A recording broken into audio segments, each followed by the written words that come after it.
welcome to Wet Soap Wednesday Live. I'm Kendra, and today we're going to make some Beldi soap.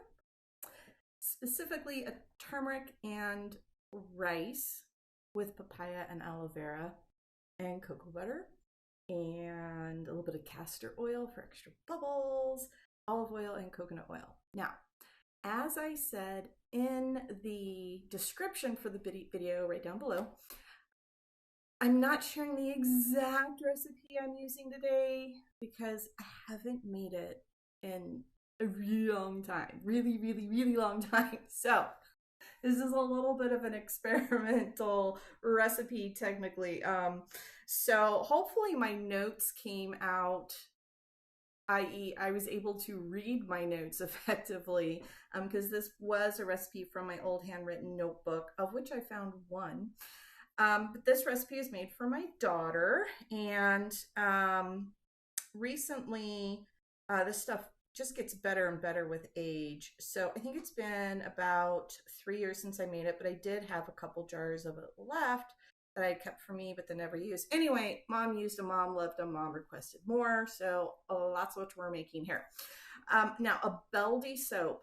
It's more like a gel paste soap. It's not going to be a bar soap. This is going to be very soft, almost like lotiony, jelly type soap. A traditional, very basic traditional Beldi recipe is 100% olive oil, about an 8% superfat. Formulate with potassium hydroxide, not sodium hydroxide. That's why it's a gel. Potassium hydroxide is more soluble, water soluble than sodium hydroxide. And I do it at about an 8% superfat. And if you want to get super traditional, you also add ground up olives to it, which I've done that before, and it's divine. What I really like about this soap is it will, it's like you get in a sauna, right? So it's a Moroccan soap, and you sit in the sauna or your shower and get yourself all steamy and all your pores are open up.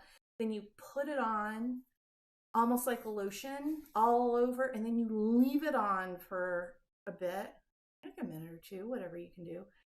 And then you scrub it off with like a nice loofah, and it's a fabulous exfoliant. So I'm going to go ahead and flip you over so we can get started, because this is a little bit of a longer process that we're going to be doing today.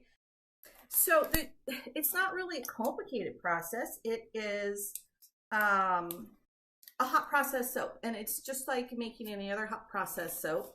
So maybe we'll get some fun volcanoes. We shall see. I do have my base oils already pre-measured out. Now, if I had wanted to, I need to turn those up a little bit. They're at 190. I want them closer to about 220 or so. So we'll let those heat up while we mix up the sodium hydroxide and whatnot. But I have put all of my oils in here, every last little bit, including my superfat. If I had wanted to, I could reserve that superfat for after the cook, just like a traditional sodium hydroxide soap, and then calculate a specific superfat or a specific type of superfat. And this one, I didn't care about that according to my notes. So this is potassium hydroxide, looks kind of just like sodium hydroxide. A little shadow effect there so you can see them a little better. Yeah, so I'm just going to add those to my water. Again, I've already pre-measured everything out.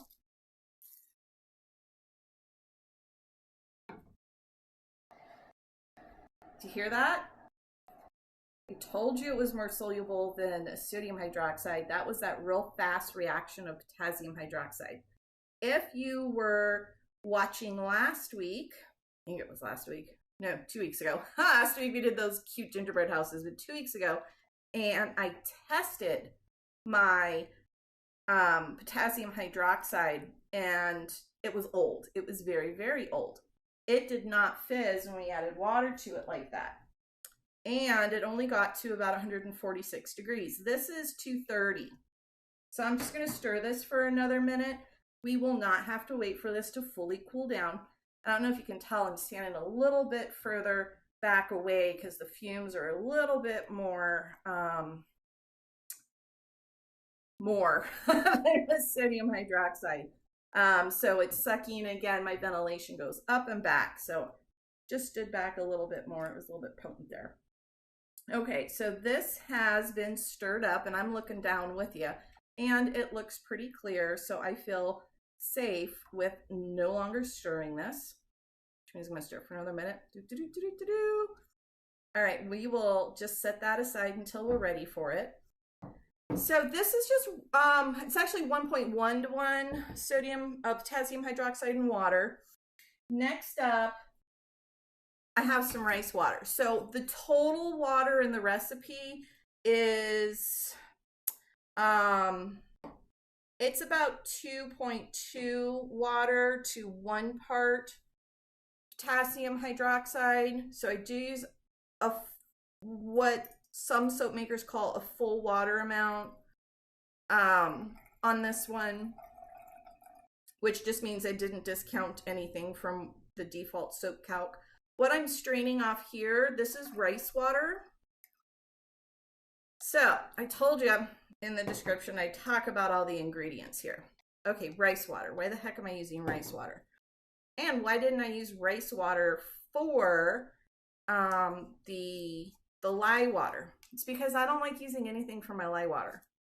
That's just me. I like 1 to 1. I like it super simple. I consider the dissolved sodium hydroxide its own additive. But I am adding rice water here, and we'll dissolve our additives with that. Now, let me just set that aside. Why on earth am I putting rice water in it? So as we know with soap, soap cleans. That's what soap does. Some soaps are not as harsh as others, all that good stuff. Well, in my case, years ago, when my kids were still living with me, specifically my youngest teenage daughter, she was all into like skin lightening and all sorts of stuff. I'm like, why the heck would you want to lighten your beautiful skin? Because I think all skin is beautiful, but to each their own, right? However, she had this evil, nasty bar. It's like this chemically bar in my shower, one shower for the house. And it's just like this neon orange. I'm like, hello, I make soap with botanicals. I don't want this thing in my shower.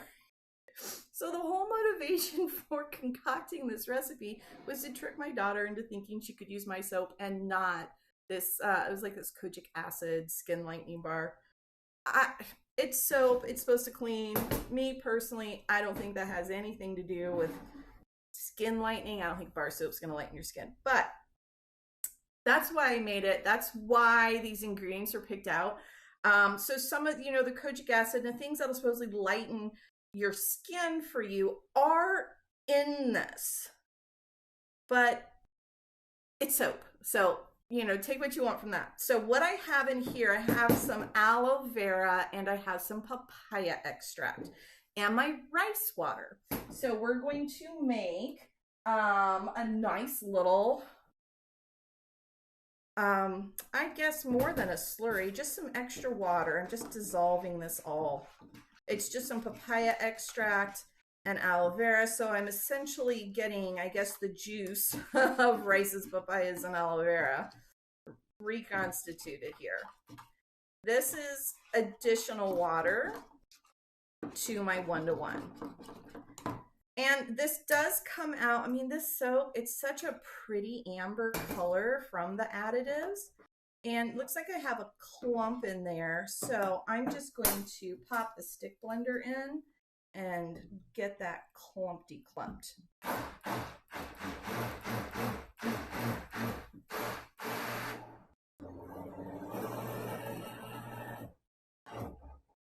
I'm gonna give it a little smash. Another thing I love about hot process is talk about not needing to worry about air bubbles.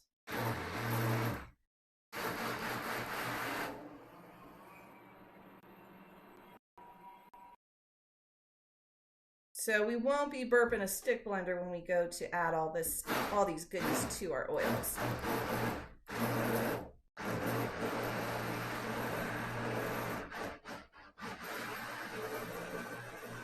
Okay, I think I got that clump out of there. Okay, next up, let's check the temperature. And I think we're probably plenty warm. Yep, we're at 240 in there. So I'm just going to turn this to minimum, as low as it can go. And I'm going to add in, this is just some turmeric. It is organic turmeric, and I just add that straight into the oils. Again, going off my notes here, it's what it said I did. I'm sure it will blend in lovely, just absolutely lovely, because we're going to do so much blending here. Oh, it already smells good. I love the smell of turmeric. Looks like the side of my pot was a little extra hot. So I'm going to take it off the heat. And I'm going to check my temperatures again.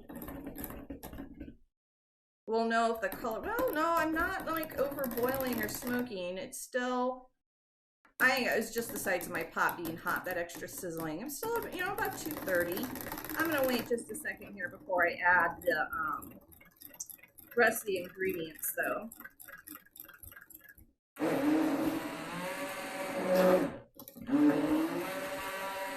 can already see all the lovely color from the turmeric. I've been cooking a lot with some turmeric in the house too. Just so yummy. Look at those great yellow sudsies going in there. So we're going to get this lovely orangey amber color by the time we're done with the soap. So next up, this is, it's warm, it's not hot. I was boiling. It's about, that said 88, it's about 90 degrees in there. 88 to 90 degrees in here. And this is the rice water with the papaya and the aloe vera. I'm adding that in.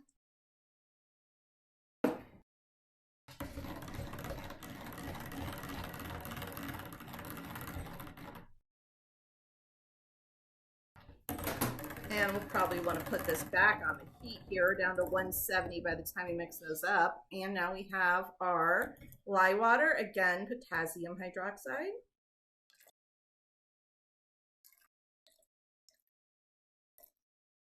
I really am enjoying doing my hot process in stainless steel containers.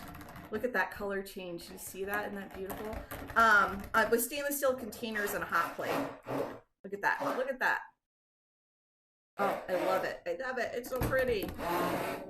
Okay, I'm just going to stick blend until things start thickening up. So just like any other hot process with sodium hydroxide, I'm looking for a trace. I did pick the oils in this to be a little harder than olive oil, just a straight up olive oil belly. Oh my gosh, look at that pretty color. Because I didn't want a kind of like, I just wanted a thicker gel, a little thicker, more opaque gel, and you'll see what this looks like at the end. But with a traditional beldy, and again, you can formulate, just pop over to soap calc and formulate a beldy soap. I'll go over that again in a minute. But as I was saying, I really just wanted this to be a little more, I guess, creamier than gel looking. So it's definitely not a traditional beldy. But again, to formulate a traditional beldy, you're going to just pop over to soap calc, change the settings, and it's just an option. It should be just a radial button, and click potassium hydroxide instead of sodium hydroxide. It might call it for liquid soap. And pop it to 100% olive oil, 8% super fat, and hit that calculate button. I am making, I think I only did a 500 gram batch of this. Let me set that down and let that cook for a minute, and I'll look. Yeah, I only did 500 gram batch here, and this makes quite a bit of soap. And add whatever you want for your water additives. Again, remember I used 1.1 water to sodium hydroxide for the actual lye solution. And then I add another 1.2, 1.3 ratio to 1 as additional water.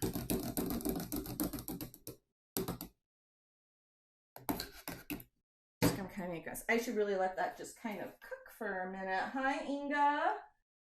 Hi, Abdul. Big Des, thanks for popping in. Hi, Mary. And we're at, yeah, I want to get a little hotter. It's at 156. So let's let that get a little bit hotter. I can give this another burst with the stick blender. That'll start heating up as well too.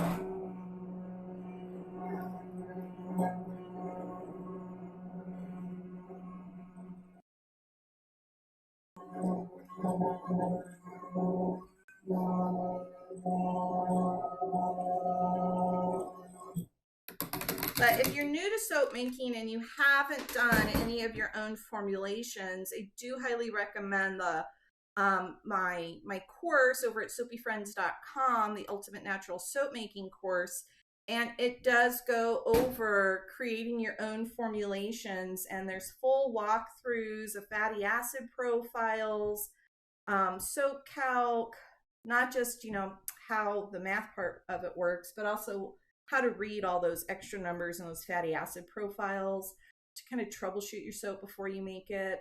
And I also do talk extensively about fatty acid profiles to help you determine what you're going to put in your soap. There you see, it is definitely at a nice trace in there. I'm going to let this go live for at least another 15 minutes. I have, remember, I haven't made this in a long time, and my horrible notes to self said, make soap like any other hot process. The one thing I don't remember is how was I making hot process at the time? I don't know if that was before or after my fascination and love of soapy volcanoes. So I'm assuming I did want soapy volcanoes, because I like soapy volcanoes. So maybe we'll get a soapy volcano here. We shall see. With all the extra water in here, I'm not really worried about water evaporation, so I'm not keeping this covered. We are at about 170 here, and we're just stirring and waiting for the volcanic reaction to happen on our hot process, which I do see it moving. I see it moving. It's starting to turn. We're already at 185. Oh, there it goes. You see? You see? There's our volcano. I'm going to take it off heat. Take it off heat and stir. Stir, stir, stir, stir, stir, stir, stir. We're getting up to 190 in there. Stir, stir, stir, stir, stir. See if I can keep the volcano from exploding out of this little pot here. Isn't that color beautiful? Oh, so pretty. So pretty.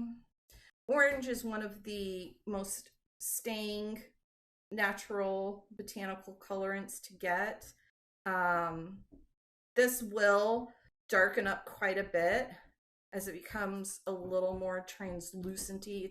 It's really cool stuff. It's like translucenty opaque, which, you know, that should be an oxymoron, but again, when we're done, you'll see. It's kind of like, you know, when your soap hits the Vaseline stage, and it just stays in that fluid Vaseline stage. Okay, so thick now. Let's kind of mashed potato in on us.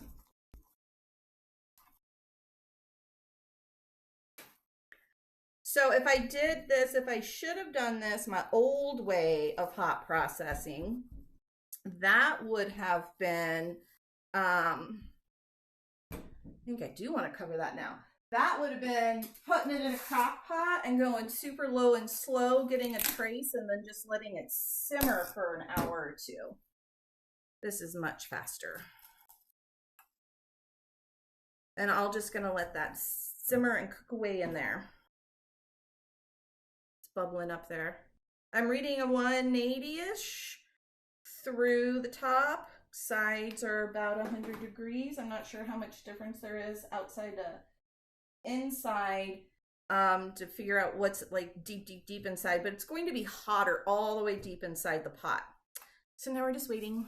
I'll pop in and look in questions. Hi, Bruna. Hi, Rhea. Inga, I think I already said hello. Go ahead and pop in and ask any questions if you have them. But yeah, as I was saying, on the Ultimate Natural Soap Making course, I do go into great detail about formulating. And both of I have 2 recipes up on the website that are recipes, not techniques plus a recipe. My go-to vegan palm-free recipe and my coconut oil-free recipe, which is also vegan and palm-free. Both of those talk about the formulation of the recipe, why I use the oils that I use, and more importantly, how to tweak or adjust that base formulation so you can really customize them and get as many different variations on those recipes as you want to get. So I really enjoy soaping with them, and I know a lot of you enjoy soaping with them as well. I think I'm going to let that sit another minute. It's definitely starting to get a little more Vaseline-y. New word, Vaseline, Vaseline looking. It's not as thin as I remember, but I do know it will kind of thin out and kind of release itself a bit after it's done, gonna say quote unquote curing. And so let's talk about curing soap for just a minute here. The cure process, that has nothing to do with whether or not the soap is safe to use. It has to do with whether or not the water content has evaporated from the soap. So hot process soaps, as soon as the saponification processes happen, so as soon as you're done cooking it, bam, ready to use. Not going to be a great soap. Might feel a little bit harsh, might not lather as much as you want it to, and it definitely won't last very long. So it'll melt away, wash away with use. It'll be highly soluble because there's so much water still in it. The cure process, that allows that water to evaporate, and the cure process is just simply setting your soap out and letting the water evaporate, just time. And the longer the cure, the kind of more harder, longer lasting the bar gets, and depending on your formulation, so formulations with a high oleic fatty acid profile, they're going to develop a better, quote unquote, better, less slimy lather over time, which is why some people say you need to have a really long cure process for 100% olive oil soaps. With Beldi soap, it's a little different. I mean, we're not wanting water to evaporate, so it's not necessarily a cure time. And in fact, I package these up into jars pretty much as soon as it's cooled down enough to handle, and you let them sit and maybe, just put them away, and you let them, you let them mature, kind of like wine.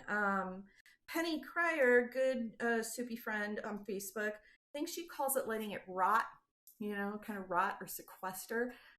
It just kind of, it just matures. So the soap will be safe to use once the saponification process is over,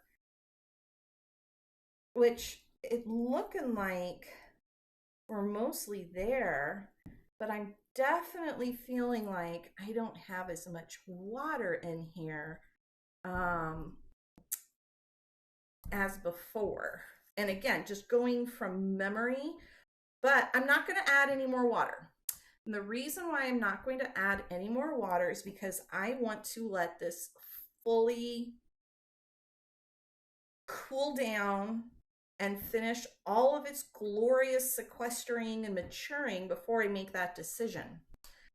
If I was doing liquid soap, the next process, since this is all potassium hydroxide, is to dilute with water. I did dabble a little bit with liquid soaps, but I'm not a super huge fan of using liquid soap. So I just kind of set it aside and decided it wasn't something I wanted to pursue further. But yeah, so that's it. I will for sure 100% be giving you an update as far as the consistency of this. And if I do decide to kind of water it down or thin it out a bit before I package it up, I will definitely pop in and show you that. But hopefully this will just kind of chill out and finish doing its thing, and that's it. I'm done. We're done. We made some Beldi soap.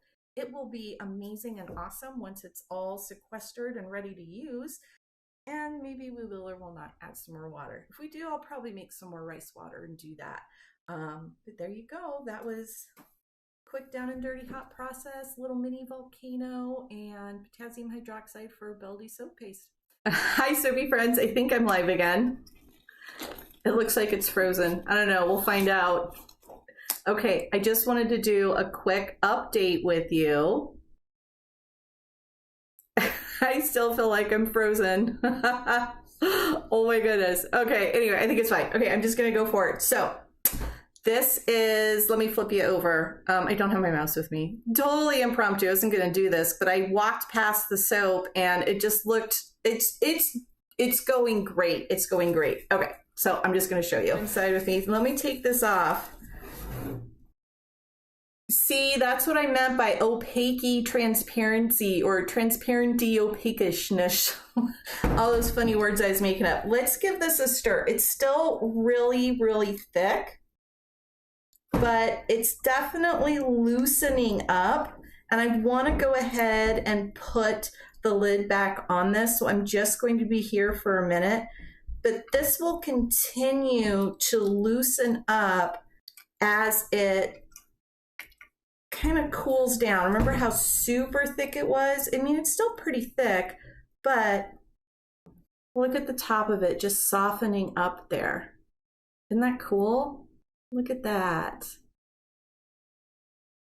I really do love Beldi soaps. I don't know why I don't make them more, but yes. I will, as I said, I'll keep you updated as I go along on this. I'll either pop in live again or just record it for us, but this is just awesome and lovely. And isn't the color beautiful? I told you, it's this wonderful orangey amber color. This is going to be a lovely, lovely soap for my family. Super excited. Okay, putting that back on, letting it finish doing its thing. It's still warm. One more temperature for you, and then I'm going to pop off and go back to my cleanup. It is 138 degrees in there, and I'm just going to let it sit and warm. All right. This little gem here. Okay, this is the Beldi soap we made. I was looking at myself. The Beldi soap we made last week, and I told you it would be that orangey amber color. Oh, I love this. And it has such earthy smell, so good. Turmeric, papaya, cocoa butter. It's much thicker than a traditional Beldi because of the coconut oil and the cocoa butter that I put in there. It has a super fabulous lather. Now I'm going to let this kind of cure or sequester for probably a couple months. During that time, it does loosen up a bit, so it's not like a real thick paste, but not too much. But that was intentional with this one. So keep an eye out on soapyfriends.com and here on Facebook too. Definitely going to be doing more with Beldi. I love Beldi soaps.